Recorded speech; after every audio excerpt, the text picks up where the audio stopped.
दोस्तों कहते हैं अगर ज़िंदगी में अगर आपने कुछ बड़ा करना है तो या तो आप सफल लोगों की जीवनियाँ देखें कि उन्होंने कैसे कैसे सफलता हासिल की, या फिर आप में वाई क्लियर होना चाहिए कि आपको ये काम करना क्या हो।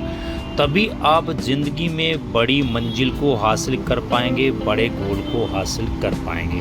नमस्कार साथियों, मेरा नाम जसवंत जसी लेके आया हूँ आपके लिए आज एक motivational video, life learning video की एक ऐसे व्यक्ति की कहानी जिन्होंने 10वीं में 3rd डिवीज़न पास की। स्कूल में बिल्कुल मन नहीं लगता था, जैसे ही शुक्रवार आता था तो फिल्म देखने की लत उनको लग गई थी और हर शुक्रवार को वो जैसे ही नई पिक्चर रिलीज होती तो वो सिनेमा घर के सामने लाइन लगाए हुए मिलते थे। पढ़ाई में बिल्कुल भी ध्यान नहीं था, लेकिन पिताजी ज़बरदस्ती भेज देते थे, इसलिए जाना पड़ता था क्योंकि उनके पिताजी कहते थे कि बेटा पढ़ेगा हमारे सपने पूरे करेगा।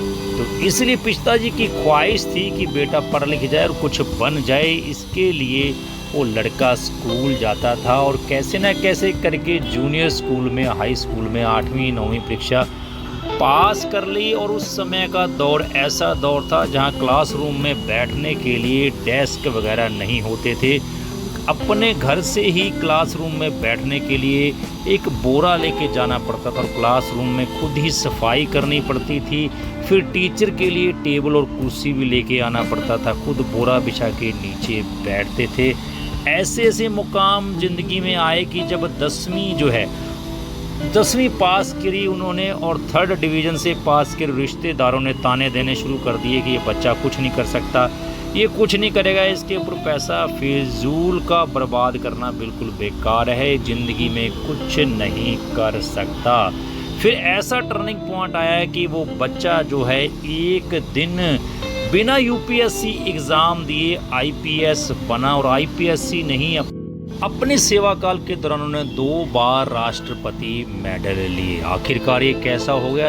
ऐसा हुआ 10वीं में 3rd डिवीज़न लेने वाला बच्चा बिना यूपीएससी एग्ज़ाम के आईपीएस बन जाता है और 2 बार राष्ट्रपति सेवा पदक भी लेता है। ये कैसे हुआ, कैसे किया उन्होंने, किस जज्बे के साथ किया, किस कड़ी मेहनत के साथ किया, आज की वीडियो में आपको बताएंगे। सब्सक्राइब कर लीजिए हमारे यूट्यूब चैनल को और बेल आइकन को जरूर प्रेस कीजिएगा ताकि आने वाली हर प्रकार की वीडियो अब तक सबसे पहले पहुंचे। चलिए दोस्तों, आज की वीडियो शुरू करते हैं।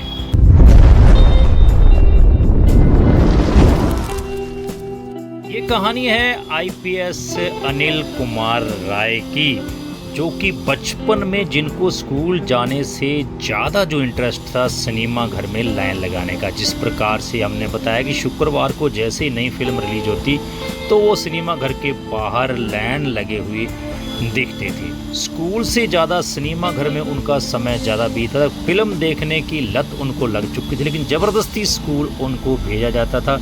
पढ़ने में बिल्कुल भी इंटरेस्ट नहीं था। तो दोस्तों कहते हैं कि उनके पिताजी की इच्छा थी कि बेटा पढ़ लिख जाए, कुछ बन जाए, इसलिए उनको स्कूल में भेज देते। लेकिन जब 10वीं क्लास जो है 3rd डिवीज़न से पास हुई, रिश्तेदारों के ताने सुनने पड़े कि ये कुछ नहीं कर सकता, ये नालायक है, इस पे पैसा लगाना बेकार है, ये कुछ नहीं कर सकता ज़िंदगी में। तो उस समय इनकी ज़िंदगी में एक टर्निंग पॉइंट आया क्योंकि इन्होंने मेहनत करना शुरू कर दिया कि ज़िंदगी में कुछ ना कुछ तो करना पड़ेगा। और उनका जो है मेहनत करने की वजह से उन्होंने क्लास पास तो कर ली, लेकिन 12वीं क्लास में उनका नंबर जो है बहुत कम आए थे। इसके बाद पिताजी ने उनको हायर एजुकेशन के लिए इलाहाबाद यूनिवर्सिटी में भेज दिया और इलाहाबाद यूनिवर्सिटी में पिताजी उनको खुद छोड़ने गए और जब छोड़ने गए तो गेट पे भावुक हो गए और उनको कहने लगे, देखना बेटा, मैं तुम्हें छोड़ के जा रहा हूँ, खूब मेहनत करना, खूब पढ़ना, क्योंकि मेरा भरोसा तुम पे है, मेरे भरोसे को मत तोड़ना और कुछ साबित करके दिखाना है, मेरे भरोसे को कायम रखना है और कुछ बन के दिखाना है।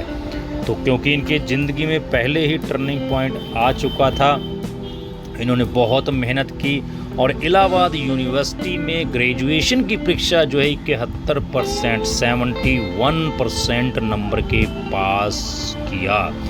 और दोस्तों पूरे गांव में, पूरे इनके रिश्तेदारी में हर जगह हल्ला हो गया कि जो बच्चा 10वीं में 3rd डिवीज़न से पास हुआ यूनिवर्सिटी में 71% नंबर कैसे ले गया। इतना ही नहीं दोस्तों, इन्होंने कड़ी मेहनत के साथ दोस्तों ऐसा कर दिखाया कि पोस्ट ग्रेजुएट में इन्होंने यूनिवर्सिटी टॉप किया। यूनिवर्सिटी टॉप करने के बाद इनको गोल्ड मेडल से जो है सम्मानित किया गया और इसके बाद जो है सभी रिश्तेदार सभी हैरान हो गए। और फिर वही बात कि पहले कुछ नहीं करते तो रिश्तेदार बोलते हैं कि तुम कुछ नहीं कर पाओगे, जब कुछ कर देते हो तो वही रिश्तेदार बोलने लग जाते हैं कि मुझे तो पता था पहले दिन से कि ये बच्चा कुछ करेगा, कि तुम कुछ कर सकते हो। तो इस प्रकार से उन्होंने बाद में निर्णय लिया कि वो PhD करेंगे। लेकिन घर की स्थिति जो है वो ऐसी इजाज़त नहीं देती, क्योंकि घर का जीवन यापन जो है वो भी बड़ी मुश्किल से चलता था। तो दोस्तों PhD करने का उनका ख्याल उनको दिल से निकालने पड़ा और उन्होंने UGC से फिर सिफारिश की कि मुझे स्कॉलरशिप दिया जाए। स्कॉलरशिप भर के दिया, लेकिन बदकिस्मती ऐसी कि स्कॉलरशिप रिजेक्ट हो गया। स्कॉलरशिप उनको नहीं मिला क्योंकि उनके 10वीं में नंबर बहुत कम थे। तो इस प्रकार उन्होंने फिर 1986 में PPSC का एग्ज़ाम दिया, जिनमें उनको DSP नियुक्त किया गया और उसके बाद उन्होंने पीछे मुड़ के नहीं देखा। UPSC देने का उन्होंने निश्चय किया, लेकिन किस्मत ख़राब वही हुआ कि उनके कुछ समय के बाद उनके पिताजी का देहांत हो गया और घर की पूरी जिम्मेवारी उनके ऊपर आन पड़ी और वो अपनी सर्विस में ही ध्यान देने लगे। UPSC का सपना उनका टूट कर रह गया। लेकिन DSP के पद पर रहते रहते उन्होंने ऐसे अनुकरणीय कार्य किए थे कि अपने कार्यों के द्वारा ऐसी पहचान बना ली गई कि उनको जो है वर्ष 2002 में फिर जो है IPS कैडर जो है वो प्रदान किया गया और वो एक UPSC अधिकारी के बराबर IPS जो है वो बन गए। रेंज में उन्होंने IG की भूमिका निभाई और फिर PSC में उन्होंने DIG बने और 2 बार अपनी 35 साल की सर्विस के दौरान 2 बार राष्ट्रपति मेडल से भी सम्मानित किए गए और उन्होंने अपनी मेहनत और शिद्दत के साथ कर दिखाया कुछ ऐसा कि अब दुनिया करना चाहती है उनके जैसा। तो इस प्रकार जो उन्होंने सपना देखा था UPSC एग्ज़ाम को क्रैक करने का, वो उनका 2002 में पूरा हुआ, जब उनके अच्छे कार्यकाल और सराहनीय कार्यों की वजह से उनको जो है IPS कैडर दिया गया और वो IPS बने और उनका सपना जो है पूरा हुआ। साथियों, मिस्टर अनिल कुमार राय की कहानी हमें ये समझाती है, हमें ये शिक्षा देती है कि जहां आजकल के आधुनिक युग में हर प्रकार की फैसिलिटी आजकल के यंगेस्ट को प्रोवाइड करवाई जाती है। उनके बैठने के लिए क्लासरूम में बेंच लगे हुए हैं, AC क्लासरूम है, लैपटॉप है, उनके पास मोबाइल है।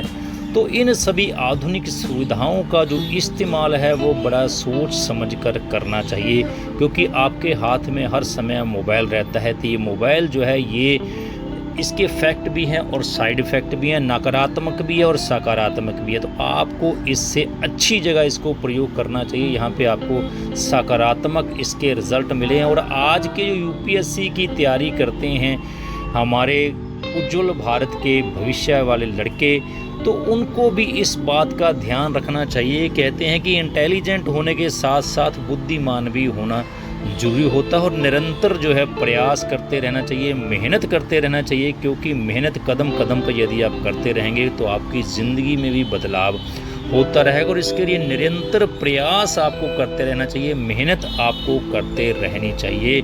जिस प्रकार से मिस्टर अनिल कुमार राय ने लगातार मेहनत की और जारी रखे अपनी यात्रा को और बिना UPSC एग्ज़ाम दिए वो IPS बने, जो कि बहुत बड़ा सपना होता है। हमारे आज के युवा वर्ग का भी IPS बनना चाहते हैं, बहुत मेहनत करते हैं। तो हमारी भगवान से दुआ है कि जितने भी मेहनत करते हैं IPS बनने के लिए, सबके सपने भगवान पूरा करें, लेकिन अपने समय का सदुपयोग करें। आपके हाथ में जो गैजेट्स हैं, इलेक्ट्रॉनिक्स गैजेट्स हैं, जो डिजिटल आजकल के सब कुछ है आपके पास, उनका सही इस्तेमाल करते अपने माँ बाप के सपनों को पूरा करें। उनकी आमदनी, उनकी हैसियत को ध्यान में रखते हुए अपने माँ बाप के सपनों को दिल में लेके वाय क्लियर करके आप किसी भी फील्ड में हैं आपको कामयाब होना चाहिए, क्योंकि आपके माँ बाप आपके ऊपर आस लगाए हैं और उनकी आस को जो है ज़रूर पूरा करना चाहिए। फिलहाल साथियों आज की वीडियो में इतना ही, जल्दी मिलते हैं एक और नई वीडियो के साथ। तब तक के लिए नमस्कार, धन्यवाद और यूट्यूब चैनल को सब्सक्राइब कर लीजिएगा। और अंत में इतना ही कहना चाहूँगा, मंजिल उन्हें नहीं मिलती जिनके सपने बड़े रहते हैं, मंजिल उन्हें मिलती है जो जिद पर अड़े रहते हैं।